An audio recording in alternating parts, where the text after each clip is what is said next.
지옥의 문을 여는 사도신경. 사도신경의 주요 교리는 삼위의 하나님을 믿음의 대상으로 고백하고 있지만 그 안에는 교황권과 교회의 권위, 마리아 우상 숭배, 성인 숭배 사상 등과 함께 비성경적이며 구원과는 전혀 상관없는 교리들로 채워져 있음을 알아야 합니다. 이에 대하여 나는 왜 사도신경이 하나님의 분노를 불러오고 사도신경을 외우면 왜 지옥의 문을 여는지 그 이유에 대하여 6번에 걸쳐 말씀드리고자 합니다. 먼저 서론적으로 예수 그리스도께서 이 땅에 말씀이 육신이 되어 오신 것은 하늘과 땅이 지음받기 전 태초의 태초에 삼위의 하나님의 계획이셨습니다.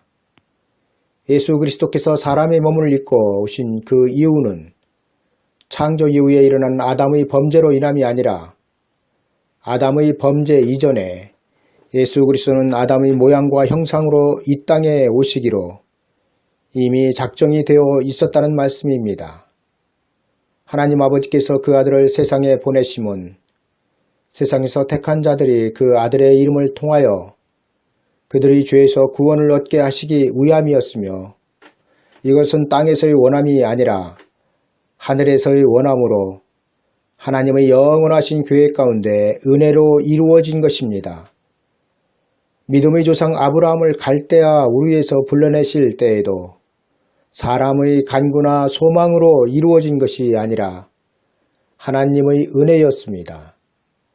하나님의 이런 계획과 뜻은 하나님의 절대 주권이며 또한 하나님의 절대적인 약속입니다. 하나님은 사람이 필요 없으신 분이셨지만 하나님께서 사람을 창조하심은 그 형상으로 창조함을 받은 피조물과 영원히 함께 하시겠다는 것이었으며 약속이었습니다. 하나님은 하나님의 형상으로 사람을 만드시고 그 지음받은 사람을 생명의 사람이 되게 하셨습니다. 그리고 그 생명의 사람이 하나님 앞에 범죄하여 온 인류를 사망 안에 가두었을 때 그 아들 독생자 예수 그리스도를 통하여 그 아들을 믿는 자들에게 다시 영원한 생명을 주셨습니다. 지금 대부분의 교회는 사도신경으로 하나님 아버지께서 그 아들 독생자 예수 그리스도를 통하여 주시는 영원한 생명을 얻는 가장 기본이 되는 믿음과 신앙을 고백하고 있습니다. 이 때문에 사도신경의 중요도가 성경과 비교될 정도이며 모든 예배에 빼놓지 않고 해야 하는 것으로 성경과 같이 경으로 말하고 있습니다. 성경은 하나님의 말씀이며 모든 인생이 구원을 얻을 진리가 기록되어 있습니다. 또한 성경에는 하나님의 백성들이 지켜야 할 기독교의 교리뿐만 아니라 하나님께서 천지를 창조하신 계획과 목적 그리고 모든 인생의 끝이 기록되어 있습니다. 성경은 천지의 창조주신 하나님의 말씀입니다. 그리고 그 말씀 속에는 하나님의 작정하시고 계획하신 하나님의 뜻이 처음부터 마지막까지 기록되어 있습니다. 불교에도 불경이 있고 다른 종교들에도 경전이 있습니다. 그러나 거기에는 종교에 대한 교리만 있을 뿐 인생이 영생을 얻는 참 진리는 없다는 것입니다. 사람들은 자신들의 믿음의 대상이 되는 교리를 기록한 책을 경전으로 부르고 있지만 그러나 세상에는 성경과 비교되는 그 어떤 진리도 없으며 창조주이신 하나님의 말씀인 성경과 짝할 그 어떤 경전도 없습니다. 그 이유는 하나님은 천지의 창조주이시며 또한 홀로 한 분이시며 모든 인생의 주인이시기 때문입니다. 세상의 모든 인류는 하나님의 아들 독생자 예수 그리스도를 믿든 믿지 않든 상관없이 그 인생의 경륜이 창조주이신 하나님의 예정 가운데 있다는 사실을 알아야 합니다. 현재 우리가 들고 다니는 하나님의 말씀인 성경은 하나님의 계획과 그 목적에 한치의 어긋남도 없이 기록되어져 있으며 완성되어진 하나님의 말씀입니다. 하나님께서 성경을 피조물에게 주신 목적은 거기에 기록하신 대로 이루시겠다는 하나님의 약속입니다. 성경은 하나님의 나라를 이루시는 하나님의 계획서이며 청사진이며 설계도인 것입니다. 사람이 건물을 짓기 위해서 만든 설계도는 건물을 짓다가 설계 변경을 하지만 하나님의 나라를 건설하기 위한 하나님의 설계도는 성경에 기록하신 그대로 1.1획의 변경 없이 이루신다는 사실입니다. 성경 말씀이 정확무화하며 오류가 없다는 말씀은 글자 받침 하나 틀리지 않았다는 말씀이 아니라 성경에는 하나님의 뜻과 계획이 정확하게 기록되어 있고 하나님은 그 기록하신 대로 이루신다는 것을 말씀하시는 것입니다. 그런데 천국과 지옥을 갔다 온 사람들의 말을 들어보면 그들이 하나님께 받은 특별 계시를 성경에 포함시켜 성경의 권수를 추가하여 다시 발행해야 할 지경에 이르고 있습니다. 왜 하나님은 심판과 지구 멸망에 관한 계시의 말씀을 성경에 기록하시지 않고 한 개인 또는 특정한 단체에게 알려주셨을까요? 그러나 하나님의 특별 계시는 성경으로 이미 끝났고 하나님께서 한 개인 또는 특정한 단체에 알려주시는 특별 계시는 없다고 성경은 증거하고 있습니다. 왜냐하면 하나님은 완성된 계시의 성경을 세상과 구원 얻을 그 백성들에게 이미 주셨고 하나님의 나라를 이루시기 위한 모든 계시를 끝내셨기 때문입니다. 지금은 하나님께서 하나님의 나라를 이루시기 위한 모든 계시는 끝난 상태이며 하나님은 그 계시된 성경을 성취하시고 계신 것입니다.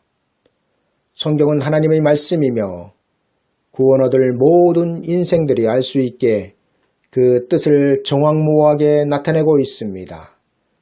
인류는 성경에서 진리를 찾고 성경을 통하여 영생을 얻으며 특별 계시가 아닌 성경을 통하여 다시 오시는 예수 그리스도를 영접할 수 있도록 준비하여야 합니다. 왜냐하면 다시 오시는 예수 그리스도는 성경을 떠난 그 어떤 특별 계시로도 영접할 수 없기 때문입니다. 그러나 오늘 교회에 드려지는 성도들의 신앙 고백인 사도신경에는 심각한 오류가 있으며 특별 계시를 받았다고 말하는 자들처럼 성경에 없는 내용은 아니지만 성경에 기록한 그 본래의 하나님의 뜻을 심각하게 훼손하고 있으며 사도신경은 구원 얻을 하나님의 백성들을 멸망으로 이끌고 있다는 사실입니다. 성경은 성경 자체로 모든 인생이 구원을 얻을 수 있도록 충분한 조건을 갖추고 있는데 왜 교회는 성경에도 없는 내용들로 자신들이 구원받을 신앙의 고백으로 사용하고 있는지 참으로 이해가 되지 않는 부분들입니다.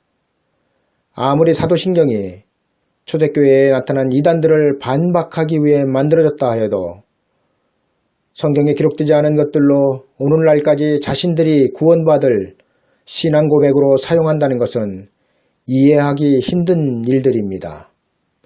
성경의 첫 장을 열면 예수 그리스도께서 가르쳐 주신 주기도문과 함께 나란히 사도신경이 기록되어 있습니다. 지금 교회들은 성경에 기록된 하나님의 한 뜻, 한 계획의 말씀을 가지고 여러 가지로 해석을 하고 설교를 하고 있지만 신앙 고백인 사도신경은 가톨릭이나 개신교나 한 목소리 같은 내용으로 동일하게 외우고 있습니다. 지금 사도신경은 모든 예배에 빠지지 않고 있으며 이 시대에 구원 얻을 참 신앙의 고백으로 자리매김한 지 이미 오래되었습니다. 이렇게 기독교 내에서 성경만큼이나 확고부동한 사도신경을 외우면 지옥의 문을 여는 주문이 된다고 말하는 나를 이단으로 정죄할지 모르겠지만 나는 내 처지가 어찌 되든 이 시대 성도들이 구원받을 신앙 고백은 사도신경이 아니라는 것을 성경적으로 증거하고자 합니다. 신앙 고백은 곧 그 사람의 신앙 상태를 나타내며 특히 기독교에서의 신앙 고백은 매우 중요하며 그 사람의 구원을 좌우한다고 하여도 절대로 지나친 말이 아닙니다. 이 때문에 교회는 모든 예배에 사도신경으로 자신들의 신앙을 고백하는 것이 아니겠습니까? 그러나 신앙 고백은 각자가 하나님께 받은 은혜가 다르듯이 각각 다를 수 있다는 것입니다.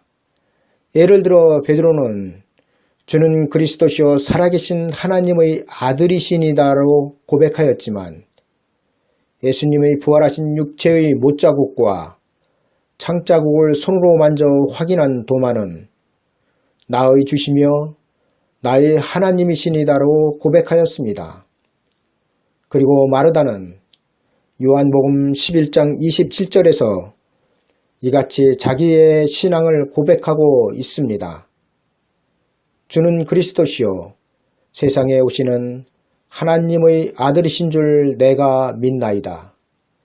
이렇게 예수 그리스도를 믿고 인정하는 신앙 고백은 성도들마다 받은 은혜대로 각각 다르게 나타날 수 있으며 고백되어질 수 있다는 것입니다. 그러나 예수 그리스도께서 교회의 터가 되는 신앙 고백으로 확증하여 주신 것은 베드로의 주는 그리스도시요 살아계신 하나님의 아들이시니다 뿐입니다. 교회는 이 베드로의 신앙 고백을 교회 공동체의 신앙 고백으로 삼아야 합니다. 왜냐하면 베드로의 주는 그리스도시요 살아계신 하나님의 아들이시니다 이 고백은 예수 그리스도께서 보증을 하고 계시기 때문입니다. 성도들은 이 고백으로 구원을 받기에 충분하며 장차 그 나라에까지 들어가는 보장을 하나님께로부터 받았다는 것을 알아야 합니다. 그런데 이렇게 하나님 아버지께서 알게 해주시고 예수 그리스도께서 인정해 주신 신앙 고백은 하지 않고 언제 누가 어떻게 만든지도 모를 사도신경을 구원 얻을 진리인 것처럼 예배 때마다 하는 현실을 어떻게 해야 할까요? 베드로가 주는 그리스도시요 살아계신 하나님의 아들이시니다를 고백하기 전 예수님은 그 제자들에게 자신에 대하여 먼저 물으셨습니다. 이는 제자들을 통하여 그 자신이 누구인지를 드러내시기 위한 의도된 질문이셨다는 것을 우리는 성경을 통하여 쉽게 알 수 있습니다. 가라사대 사람들이 인자를 누구라 하느냐. 이때 제자들의 대답은 더러는 세례 요한, 더러는 엘리야, 어떤 이는 에레미야나 선지자 중의 하나라고 한다고 말씀드립니다. 사람들이 예수 그리스도를 이렇게 말하는 것은 성경에서 크게 벗어난 대답이 아니었습니다.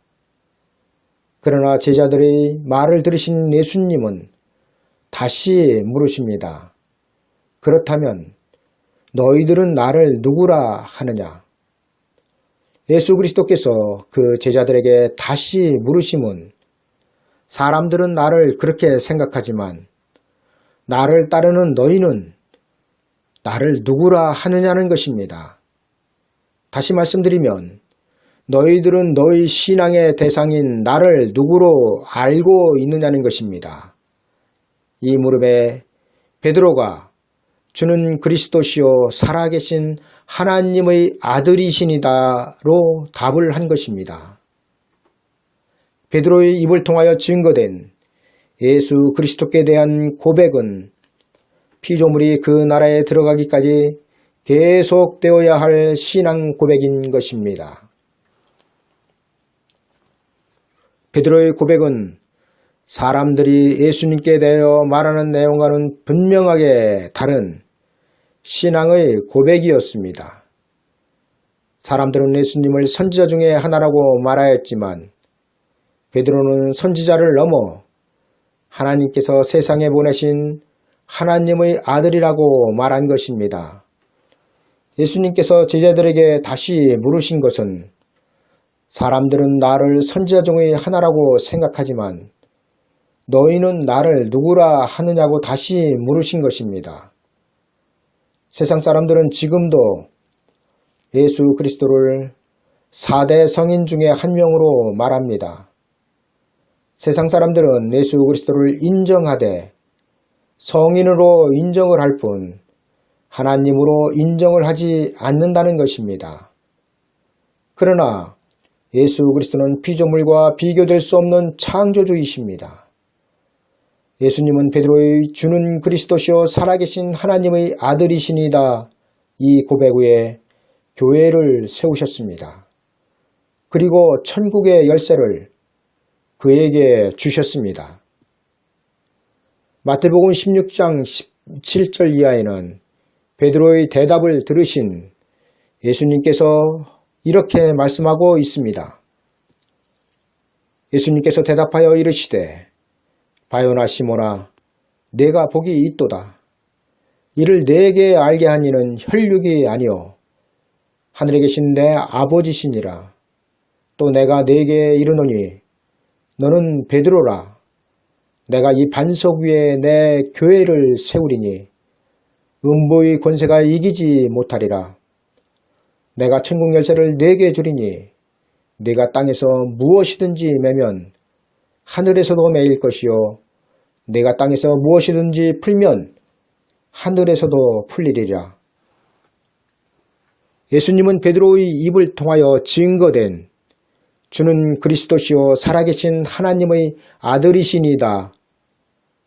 이 고백에 대하여 너희 이 고백을 알게 한 이는 사람이 아니라 하늘에 계신 하나님 아버지시라는 것입니다.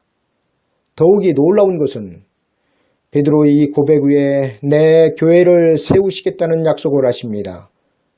그렇다면 교회의 신앙 고백은 당연히 베드로가 구원받을 피조물의 대표로 고백한 주는 그리스도시요 살아계신 하나님의 아들이시니다로 충분한 것입니다. 그리고 이 고백을 한 자마다 예수님은 천국에 들어가는 것을 보장하신 것입니다. 베드로의 고백은 천국의 문을 여는 열쇠이며 이 고백을 처음으로 한 베드로에게 예수님은 천국 열쇠를 주신 것입니다.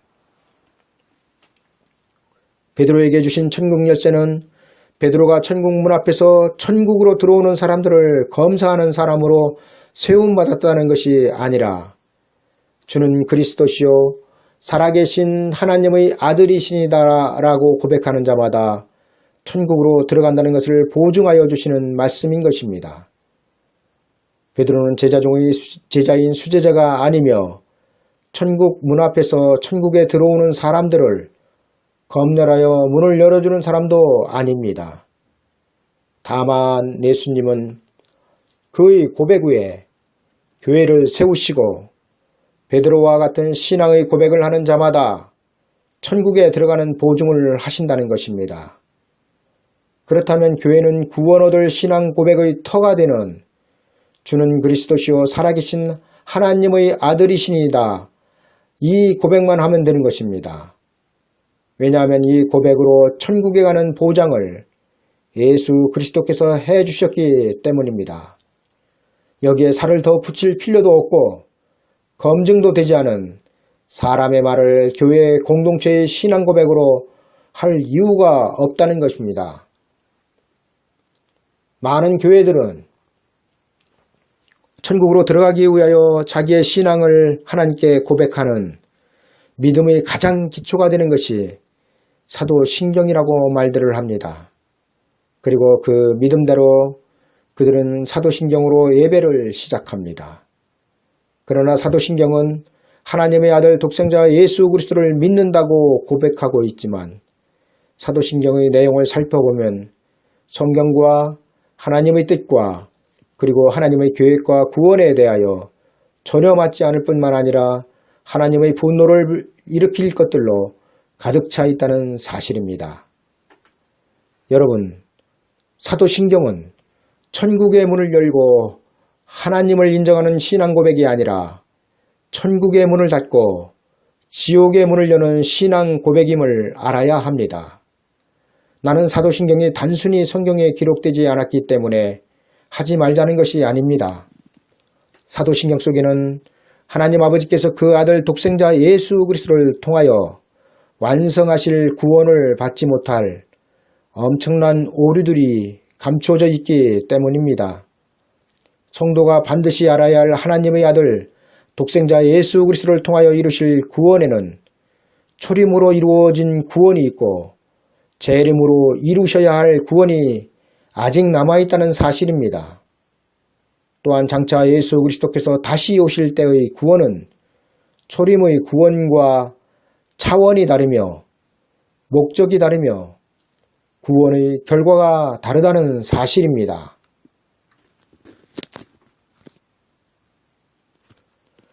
먼저 예수 그리스도의 재림에 따른 구원의 차원이 다르다는 말씀은 예수 그리스도께서 다시 오시는 것은 영혼 구원이 아니라 영육간의 구원이기 때문입니다.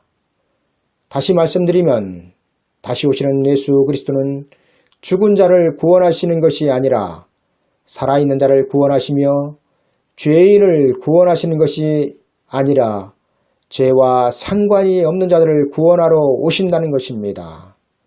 지금 은혜의 때의 구원은 영혼 구원으로 육체가 죽어야 그 영혼이 구원을 받아 낙원으로 갑니다. 그러나 예수 그리스도 다시 오실 때의 구원은 몸의 구속이며 육체의 구원이란 사실입니다. 두 번째로 목적이 다르다는 말씀은 은혜의 때에는 영혼 구원이 목적이었습니다. 그러나 다시 오시는 예수 그리스도는 영혼 구원이 아니라 영육간의 구원이 목적입니다. 따라서 재림의 때에 영혼 육체가 구원에 이르지 못할 믿음은 비록 예수 그리스도를 믿었다 하여도 버림을 받을 수밖에 없다는 사실입니다. 이 말씀을 증거하고 있는 성경이 열처녀의 비유이며 양과 염소의 비유이며 두 여인의 맷돌질하는 비유인 것입니다. 구원의 문이 닫힌 후 그 문을 열어달라고 호소하는 사람들은 세상 사람들이 아니며 예수 그리스도를 어영부영 믿었던 무늬만 신자였던 사람들이 아닙니다. 그들은 건성건성 예수 그리스도를 믿었던 사람들이 아니라 예수 그리스도를 최선을 다해 믿었지만 그 믿음의 결국이 영혼 구원에 머물러 있던 성도들이라는 사실입니다. 세 번째로 구원의 결과가 다르다는 것입니다. 영혼 구원의 결과는 낙원입니다. 낙원은 여러분이 잘 아시다시피 죽은 영혼들이 가는 곳이며 영혼 구원의 결과는 천국이 아니라 낙원이라고 알려주시는 것은 성경입니다. 성경은 예수 그리스도께서 십자가에서 돌아가실 때 함께 십자가에 달린 두 강도 중 한 명이 자신의 죄를 회개하고 예수 그리스도께 당신의 나라에 나를 데려가 달라고 부탁하자 예수 그리스도는 내가 진실로 내게 이르노니 오늘 내가 나와 함께 낙원에 있으리라고 말씀하시므로 지금 예수 그리스도를 믿고 죽는 자들은 그 영혼이 천국이 아니라 낙원으로 가고 있음을 성경은 증거하고 있는 것입니다. 구원 얻은 강도가 당신의 나라에 임하실 때에 나를 기억하소서 했는데 예수 그리스도께서 강도의 말귀를 잘못 알아들으셔서 내가 진실로 내게 이르노니 오늘 네가 나와 함께 낙원에 있으리라 말씀하신 것이 아닙니다. 구원 얻은 강도는 장차 이루어질 천국에까지 들어가는 보장을 육체의 하나님이신 예수 그리스도께 받았지만 그 천국은 강도가 부활 후에나 들어갈 수 있는 하나님의 나라이기 때문에 예수 그리스도의 대답이 오늘 내가 나와 함께 낙원에 있으리라고 말씀하신 것입니다. 강도를 구원하신 무조건적인 구원의 때는 영원 구원이며 영원 구원을 얻은 자들은 장차 천국이 이루어질 때 그 나라에 부활하여 육체로 들어가는 것이 보장된 사람들입니다. 그러나 예수 그리스도께서 다시 오실 때의 구원은 영원 구원이 아니라 영원 육체의 완전한 구원으로 구원의 결과가 다른 것입니다. 왜 은혜의 때에는 영원 구원이었는데 예수 그리스도 다시 오실 때에는 영육간의 구원일까요? 그 이유는 천국의 시작인 예수 그리스도의 왕국에 구원을 받은 사람들이 살아서 들어가야 하기 때문입니다. 천년왕국이든 천국이든 이는 하나님의 나라를 가리키는 말이며 하나님의 나라는 육체가 없는 영혼은 들어가지 못한다는 것이 성경의 증언입니다. 하나님의 나라 중에서도 특별히 그리스도 예수님의 왕국인 천년왕국은 영원한 하나님의 나라의 시작점이 되는 나라입니다. 이 나라에 들어가기 위하여 예수님의 증거와 하나님의 말씀을 인하여 목배임을 받은 자의 영혼들이 그 첫 번째로 부활하는 것입니다. 문자적인 천년왕국 없이는 천국은 절대로 올 수 없으며 이루어질 수 없습니다. 만약 무천년주의자들의 말처럼 천년왕국이 영적인 것이라면 에덴 동산도 실제적인 것이 아니었으며 아브라함의 혈통들에게 주셨던 젖과 꿀이 흐르는 약속의 땅도 실제적인 나라가 아니라 전부 영적인 것으로 보아야 한다는 것입니다. 심지어 무천년주의자들의 주장은 장차 성도들이 들어갈 천국도 영적인 나라라고 주장하는 결과를 가져온다는 사실을 이들은 알아야 합니다. 사도신경은 애초에 성도들이 믿음을 고백하기 위한 신앙 고백용으로 만들어진 것이 아니라 로마 가톨릭에서 세례문답과 당시에 일어났던 이단들에 대처하기 위해 만든 것이었다고 전해집니다. 사도신경은 개혁 당시에 개혁자들이 로마 가톨릭에서 만든 것을 그대로 가져와 적용시키므로 오늘날 교회에서 성도들의 신앙 고백으로 자리매김한 것입니다. 또한 개신교는 로마 가톨릭을 이단시하면서도 신앙 고백만은 사도신경으로 같이 하고 있으니 참으로 어처구니 없는 일이 아닐 수 없습니다. 그러나 이런 모든 일들이 은혜의 때에는 하나님께서 용납하셨지만 마지막 때 몸의 구속인 육체의 구원에서는 용납하시지 않는다는 것을 알아야 합니다. 그 이유는 은혜의 때의 구원과 예수 그리스도 다시 오실 때의 구원은 앞에서 설명드렸듯이 그 차원과 목적과 결과가 다르기 때문입니다. 은혜의 때의 영원 구원은 살아계신 하나님의 아들이신 독생자 예수 그리스도를 믿고 회개하면 그 어떤 사람이라도 묻지 않고 따지지 않고 그 영혼이 구원에 이르게 하셨지만 마지막 때의 구원은 이런 죽어서 낙원에 가는 믿음으로는 그리스도 예수님의 왕국에 살아서 들어가지 못한다는 것입니다. 따라서 나는 이제라도 교회가 정신을 차리고 마지막 때 구원 얻을 진리의 말씀으로 성도들이 믿음의 신앙을 고백할 수 있도록 양육해야 한다고 주장하는 것입니다. 그럼 왜 사도신경이 지옥의 문을 여는지 그 첫 번째로 나는 그의 유일하신 아들을 믿습니다에 대하여 알아보도록 하겠습니다. 에덴 동산에서 아담과 하와의 범죄로 모든 인생은 하나님 앞에 죄인이 되었으며 하나님 앞에 영원히 죽은 자들이 되었습니다. 인류의 조상 아담은 자신뿐만 아니라 하나님께서 창조하신 천지를 타락시켰으며 아담 한 사람의 범죄로 말미암아 온 인류가 마귀의 권세 아래 놓이게 된 것입니다. 아담의 범죄로 인하여 사망이 하나님의 형상이었던 피조물과 만물에게 임하였습니다. 그리고 2000년 전 이것을 다시 본래대로 곧 아담이 범죄하기 그 이전의 상태로 회복하시기 위하여 사람의 몸으로 그리스도 하나님께서 오신 것입니다.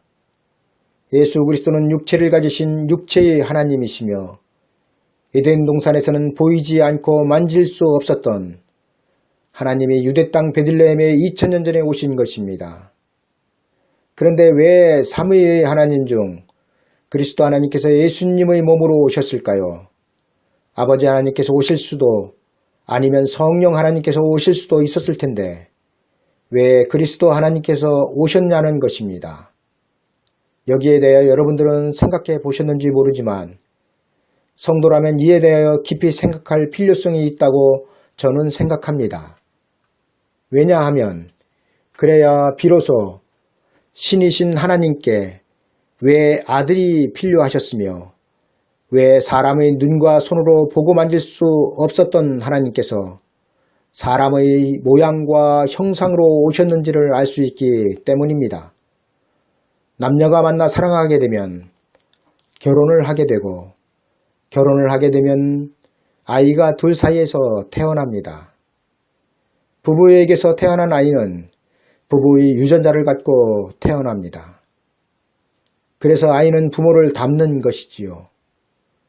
부모는 자신의 형상과 모양인 아이를 알뜰히 보살피며 키웁니다. 아이가 아프면 차라리 내가 아픈 것이 낫겠다고 말하는 것이 부모입니다. 세상 천지에 남의 아이가 아픈데 차라리 내가 아팠으면 좋겠다고 말하는 사람은 없습니다. 왜 부모는 자신의 목숨보다도 자신들의 자식의 목숨을 더 중하게 생각하는 것일까요? 그것은 자신들의 유전자로 아이가 태어났으며 그 아이는 곧 부부의 모양과 형상이기 때문입니다. 하나님의 말씀인 성경은 이렇게 시작하고 있습니다. 태초에 하나님이 천지를 창조하시니라. 하나님께서 왜 천지를 창조하셨을까요? 하나님은 천지가 없을 때에도 여전히 하나님이셨으며 부족함이 없으신 하나님이셨는데 왜 하나님께서 천지를 창조하셨을까요? 그 이유는 복잡하지만 간단합니다. 왜냐하면 하나님께서 천지를 창조하신 목적은 단 하나이기 때문입니다. 하나님께서 천지를 창조하신 그 목적은 단 하나, 그 모양과 형상인 사람과 영원히 함께 하시겠다는 것입니다. 이 목적을 위하여 하나님은 천지를 창조하신 것입니다. 성경에는 많은 하나님의 뜻이 나타나고 있습니다. 그러나 결론에 도달하면 하나님의 뜻은 하나님의 형상으로 지으신 사람과 영원히 함께 하시는 것으로 끝납니다. 천지는 삼위의 하나님께서 창조를 하셨지만 그 안에 하나님의 형상을 따라 사람을 만드실 때는 삼위의 하나님 중 한 분을 정하셨다는 것을 우리는 알아야 합니다. 골로새서 1장 16절에서 17절입니다. 만물이 그에게서 창조되되 하늘과 땅에서 보이는 것들과 보이지 않는 것들과 혹은 주관들이나 혹은 보좌들이나 주관들이나 정사들이나 권세들이나 만물이 다 그로 말미암고 그를 위하여 창조되었고 또한 그가 만물보다 먼저 계시고 만물이 그 안에 함께 섰느니라. 예수 그리스도께서 만물보다 먼저 계셨다는 말씀은 만물보다 먼저 창조함을 받았다는 말씀이 아니라 만물이 예수 그리스도를 통하여 나타났다는 것입니다. 이는 아담이 예수 그리스도보다 먼저 세상에 있었지만 아담의 모양과 형상은 장차 그 모양과 형상으로 오실 예수 그리스도의 모양과 형상이었다는 것입니다. 하나님은 형상이 없으신 하나님이십니다. 그런데 형상이 없으신 하나님의 형상을 따라 사람을 만드셨다는 것은 삼위의 하나님 중 장차 사람의 모양으로 오실 하나님의 형상을 따라 만드셨다는 것이 아니겠습니까? 아담은 하나님의 형상이며 예수 그리스도는 그 아담의 형상과 모양으로 오셨습니다. 그렇다면 아담은 장차 오실 하나님이신 독생자 예수 그리스도의 모습이었다는 것입니다. 아이가 부모의 유전자로 태어나듯이 아담은 삼위의 하나님 중 그리스도 하나님의 형상으로 만들어진 것입니다. 창세기 1장 26절에서 장차 아담의 모양과 형상으로 임하실 하나님이 없다면 아담의 육체는 흙으로 만들 수 없습니다. 왜냐하면 아담을 지으실 모델이 없기 때문입니다. 장차 아담의 육체로 세상에 오셔서 죽으실 예수 그리스도의 모양과 형상 없이 아담은 창조될 수 없으며, 이는 아담의 모양과 형상은 하나님 곧 장차 그 모양과 형상으로 임하실 예수 그리스도 육체의 하나님의 모양과 형상이었다는 것입니다. 예수 그리스도의 육체 없이 피조물은 하나님 아버지께로 갈 수 없으며 성령 하나님도 오시지 못합니다. 그리고 하나님의 뜻도 천국도 영생도 예수 그리스도의 육체 없이는 이루어질 수 없습니다. 이런 하나님 아버지의 계획 속에서 창조함을 받은 우리는 하나님의 사랑과 예수 그리스도 우리 육체의 하나님의 은혜를 알아야 합니다. 하나님 아버지는 아담이 범죄하여 그 후손들을 사망 안에 가두었을 때 그리스도 하나님을 아담의 모양과 형상으로 세상에 보내시기로 계획하시고 그리스도 하나님의 모양과 형상을 따라 아담을 만드신 것입니다. 그리고 2000년 전 예수님은 죄 없으신 완전한 사람으로 아담이 범죄하기 그 이전의 아담의 육체로 세상에 오신 것입니다. 예수 그리스도는 완전하신 하나님이시며 완전하신 사람이라고 성경은 증거하고 있습니다. 우리의 죄로 인하여 십자가에 달려 죽으신 하나님은 죽으시기 위하여 육체의 하나님으로 이 세상에 오셨다는 사실입니다. 왜 그리스도 하나님께서 사람의 몸을 입고 오셔서 죽으셔야만 했을까요? 이는 삼위의 하나님 중에서도 예수 그리스도 하나님과 피조물이 직접적으로 연결되어 있다는 것을 말씀해 주는 것입니다. 남녀가 결혼하면 아내는 아이를 임신하게 됩니다. 그리고 태아는 엄마의 뱃속에서 탯줄을 통하여 엄마의 영양분으로 자라납니다. 하나님 중 예수 그리스도 하나님은 그 형상인 아담과 탯줄로 연결된 것과 마찬가지였습니다. 복음이 무엇입니까? 피조물을 구원에 이르게 하는 복음은 하나님의 품으로부터 독생하신 예수 그리스도 자체가 복음인 것입니다. 그럼 왜 예수 그리스도가 복음이신가요? 그 이유는 예수 그리스도는 그 육체로 사망을 이기시고 장차 그 사망을 패하실 법적인 근거를 마련하셨기 때문입니다. 복음은 말씀이신 육신을 이루시고 이 세상에 사람의 몸으로 오셔서 구원을 완성하신 예수 그리스도와 그가 하신 모든 일들을 전체를 말씀하고 있는 것이 복음인 것입니다. 따라서 성도는 예수 그리스도와 또한 그가 세상에서 행하신 모든 일과 그 약속을 믿는 것입니다. 이것이 복음을 믿는다는 말입니다. 우리가 듣고 구원에 이르는 복음은 바로 육체의 하나님이신 예수 그리스도 하나님께서 그 육체로 이루신 일들입니다. 예수 그리스도는 하나님의 독생자로 말씀의 육신을 이루시고 이 땅에 오셨습니다. 그리고 그 육체로 그 아버지 하나님의 계획과 뜻을 완성하셨습니다. 왜 예수 그리스도의 육체가 우리에게 필요할까요? 그것은 예수 그리스도의 육체를 통하여 죄인인 우리가 다시 태어나야 하기 때문입니다. 이 때문에 예수 그리스도는 이 땅에 태어나시면서 바로 구유 속으로 들어가신 것입니다. 예수 그리스도 하나님은 십자가에서 그 육체를 찢어 나 같은 죄인에게 영생의 떡이 되어 주신 것입니다. 이를 성경은 요한복음 6장 51절에서 이렇게 증거하고 있습니다. 나는 하늘로서 내려온 산떡이니 사람이 이 떡을 먹으면 영생하리라. 나의 줄 떡은 곧 세상의 생명을 위한 내 살이로라.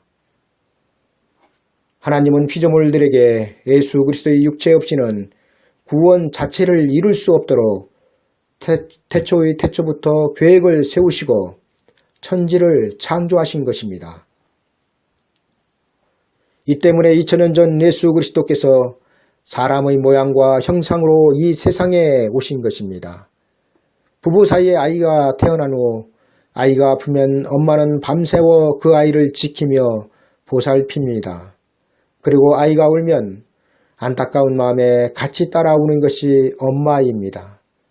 이것이 육체의 하나님이신 독생자 예수 그리스도께서 그 형상으로 지음받은 사람에 대한 사랑이셨다는 것입니다.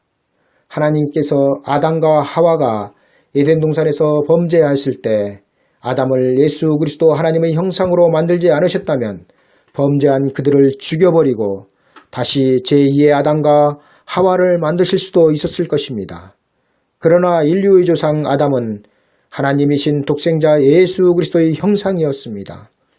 예수 그리스도 하나님은 죽으실 수 없는 하나님이셨지만 아담의 범죄로 인하여 죽으시기 위하여 사람의 몸으로 오셨으며 그 형상인 아담의 범죄에 대하여 그 아버지 하나님 앞에 책임을 지고 속죄의 죽음으로 죽으신 것입니다. 이는 마치 자식이 잘못하면 그 부모가 대신 벌을 받는 것과 마찬가지로 죄 없으신 예수 그리스도는 나로 인하여 죽은 것입니다. 우리에게 하나님 아버지 앞에서 우리의 죄를 위하여 죽으신 예수 그리스도가 없다면 우리는 사생자이며 하나님 앞에 영원한 죄인이며 하나님을 아버지로 부르지 못한다는 사실입니다. 하나님 아버지는 아담의 범죄로 인하여 세상에 오실 하나님을 독생자 하나님으로 정하셨고 그 독생자 하나님의 형상을 따라 첫사람인 아담을 만드신 것입니다. 그리고 모든 인생의 창조주이신 독생자 예수 그리스도는 아담이 범죄한 이후에도 인생을 떠나지 않고 가장 가까이에 계셨으며 지금도 가장 가까이에 계신 하나님이십니다. 구약시대에 여호와 하나님은 회막에서 모세를 통하여 나타나시고 말씀하셨지만 예수 그리스도 하나님은 광야의 비바람 속에 그 백성들과 현장에 함께 계셨던 것입니다. 광야 하나님의 지성소 안에 있던 법궤는 장차 말씀이 육신이 되어 이루실 하나님의 언약궤였습니다. 그리고 그 궤 위에 속죄소를 넘는 영광의 그룹들이 있었습니다. 그리고 히브리서 9장 5절은 이것들에 관하여는 이제 낱낱이 말할 수 없노라고 말씀하고 있습니다. 우리는 예수 그리스도에 대하여 잘 아는 것 같지만 실상은 잘 모른다는 것이 맞는 말일지 모릅니다. 왜냐하면 실제로 우리는 성경에서 말씀하시고 있는 우리의 구원자이신 예수 그리스도에 대하여 아주 조금밖에는 알지 못하기 때문입니다. 그러나 이는 성경도 다 말하지 못할 정도로 예수 그리스도는 크고 광대하시기 때문일 것입니다. 그러나 성경에서조차 낱낱이 말할 수 없었던 예수 그리스도를 세상 나라가 우리 주와 그 그리스도의 나라가 되고 에덴같이 회복이 되면 물이 바다를 덮은 같이 예수 그리스도를 아는 지식이 세상에 충만할 것입니다. 지금은 성도들도 마귀의 지배 아래 있기 때문에 하나님을 아는 지혜가 한정되어 있지만 에덴 동산에서는 아담이 하나님의 지으신 모든 창조물에 이름을 붙여준 그 지혜가 회복될 것입니다. 그러나 우리가 이 세상 나라가 주와 그 그리스도의 나라가 되기 전에 반드시 알아야 하는 것은 예수 그리스도는 육체를 가지신 육체의 하나님으로 우리의 생명 그 자체라는 사실입니다. 우리는 예수 그리스도 하나님 없이는 살았으나 산 자가 아니며 여전히 하나님 아버지 앞에 죽은 자들입니다. 그런데 지금 하나님을 믿고 있다고 말하는 사람들 중에서 예수 그리스도 없이 하나님 앞에 갈 수 있다고 말하며 영생을 얻을 수 있다고 말하고 있는 사람과 단체들이 너무나 많다는 것입니다. 우리는 지금 이런 시대에 신앙을 지키며 살아야 합니다. 예수 그리스도는 그 형상으로 만드신 인생들을 위하여 죽으셨고 또 부활하셨으며 하나님 아버지의 우편에 계시다가 다시 오셔서 세상 나라를 심판하시고 이 세상 나라를 그의 나라로 만드실 육체의 하나님이십니다. 그리고 이것을 믿는 믿음의 고백이 성도들의 신앙 고백인 것입니다. 사도신경 또는 사도신조로 신앙을 고백할 때 예수 그리스도를 오직 하나밖에 없는 하나님의 아들이란 뜻으로 외아들 또는 유일하신 아들이라는 단어를 사용하여 신앙을 고백합니다. 하나님의 아들 독생자 예수 그리스도를 개역 한글 사도신경에서는 그 외아들로, 개역 개정 사도신경에서는 그의 유일하신 아들로 기록하고 있습니다. 먼저 개역 한글을 보면 하나님의 아들 독생자 예수 그리스도를 이렇게 표현하고 있습니다. 그 외아들 우리 주 예수 그리스도를 믿사오며, 그리고 개역 개정은 나는 그의 유일하신 아들 우리 주 예수 그리스도를 믿습니다. 이렇게 표현하고 있습니다. 둘 다 하나님의 아들을 유일하신 아들 또는 외아들로 기록하므로 하나님의 아들의 유일성을 강조하고 있는 것으로 보입니다. 그런데 문제는 예수 그리스도는 하나님의 유일하신 아들이 아니며 외아들이 아니라는 사실입니다. 성경은 예수 그리스도는 여러 아들 중에 맏아들이라고 분명하게 말씀하고 있음을 우리는 알아야 합니다. 먼저 로마서 8장 29절에는 하나님이 미리 아신 자들로 또한 그 아들의 형상을 본받게 하기 위하여 미리 정하셨으니 이는 그로 많은 형제 중에서 맏아들이 되게 하려 하심이니라. 그리고 히브리서 1장 6절에는 또 맏아들을 이끌어 이 세상에 다시 들어오게 하실 때에 하나님의 모든 천사가 저에게 경배할지어다 말씀하시고 있습니다. 성경은 많은 형제 중에 맏아들로 예수 그리스도를 증거하고 있는데 왜 성도들의 신앙 고백에는 예수 그리스도를 유일하신 아들로 고백을 하는 것인가입니다. 성경이 예수 그리스도를 맏아들로 말씀하시는 것은 예수 그리스도는 하나님의 유일하신 아들이 아니라는 것을 나타내시고 증거하고자 하시는 의도됨이 나타나고 있습니다. 이와 동일선상에서 볼 수 있는 것이 마리아의 몸에서 예수님이 태어나셨을 때 성경은 그 예수님을 마리아의 맏아들로 기록하고 있습니다. 이는 예수님 이후에 마리아는 요셉과의 사이에 자식을 낳기 때문에 예수님을 맏아들로 기록하고 있는 것입니다. 그러나 예수님의 형제들이 같은 어머니인 마리아의 몸을 통하여 태어났지만 예수님과 그 형제들은 본질적으로 다른 형제들인 것입니다. 이와 마찬가지로 예수 그리스도는 하나님의 유일하신 아들이 아니라 하나님 아버지 앞에 맏아들이라는 것입니다.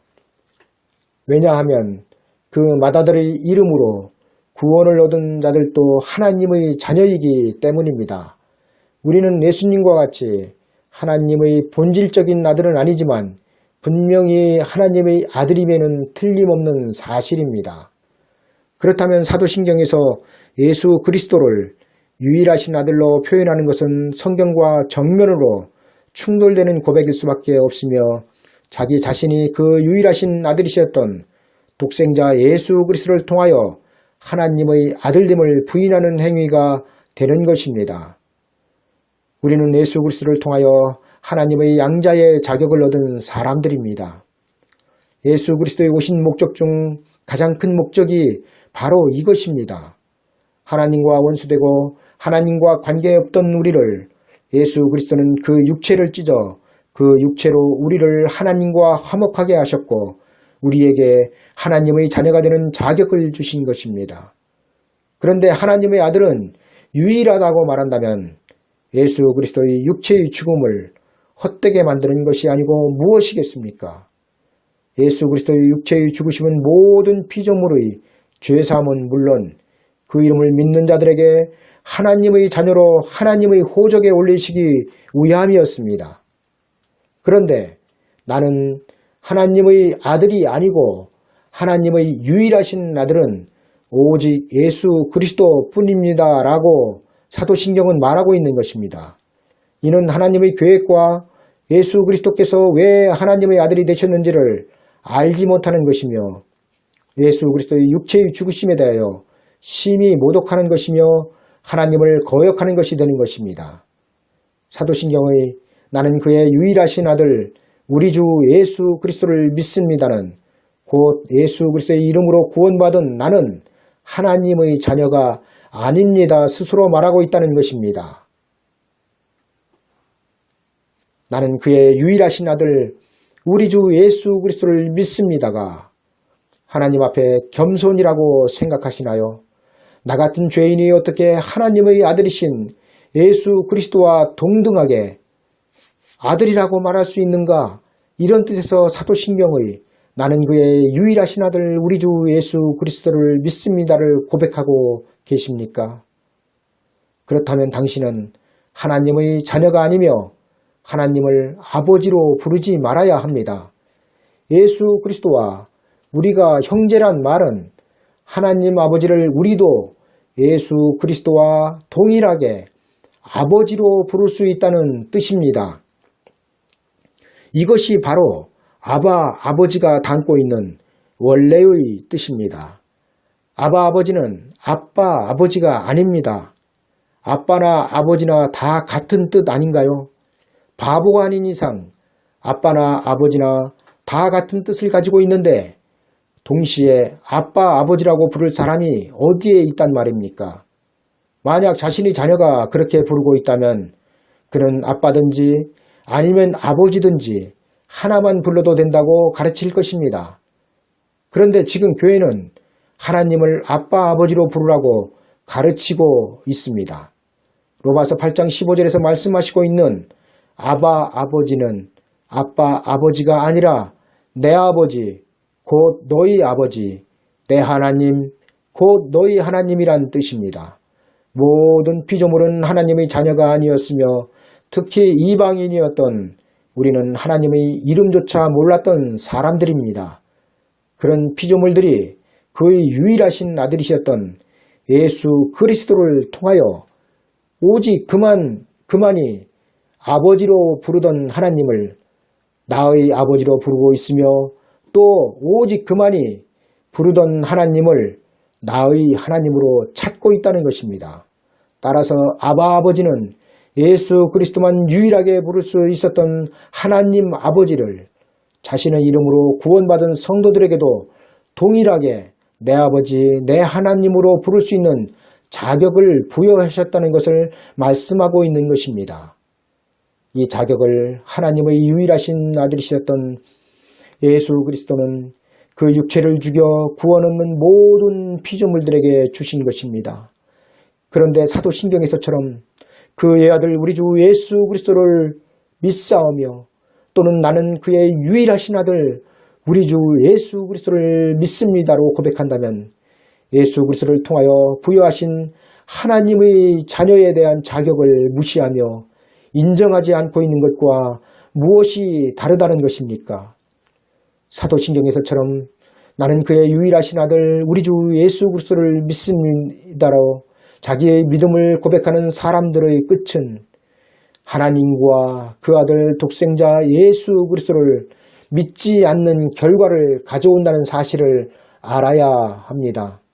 성경은 하나님과 본질상 같은 유일하신 아들이셨던 예수 그리스도와 그 이름으로 양제된 아들들의 차이를 독생자란 단어를 사용하여 구분하고 있습니다.